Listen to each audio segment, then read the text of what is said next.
Malta qiegħda fl-aħħar post f'dik li hija l-istatistika maħruġa mill-Kummissjoni Ewropea fl-użu ta' dak li huwa msejjaħ bħala l-Juncker Plan li teknikament jgħidulu l-Fond Ewropew għall-investimenti strateġiċi. Din hija statistika maħruġa mill-Kummissjoni Ewropea u minnha jirriżulta li ras għar ras Malta qiegħda fl-aħħar post tal dak li jirrigwarda kemm il-Gvern juża l-flus disponibbli f'dan il-Fond Ewropew.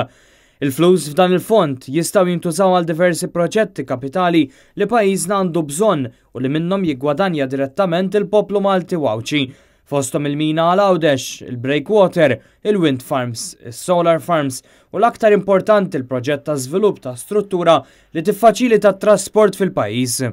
Jirriżulta li sissa Malta ftit li xejn ħadet minn dan il-fond preċiżament 11 miljun euro u grazzi għal żewġ proġetti li saru, wieħed mal-ST Microelectronics u ieħor mal-APS Bank.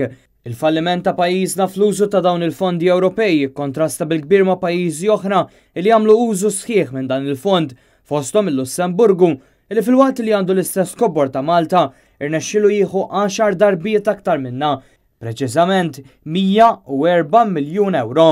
Dwar dan tkellimna ma' Peter Aġus li huwa espert tekniku dwar il-fondi tal-Unjoni Ewropea u wkoll kandidat tal-Partit Nazzjonalista l-elezzjonijiet tal-Parlament Ewropew. Ifisser li ma pjanajniex għalihom, ifisser li ma biddilnihomx biex ikunu jadattaw għalina aħjar biex nużawhom aħjar.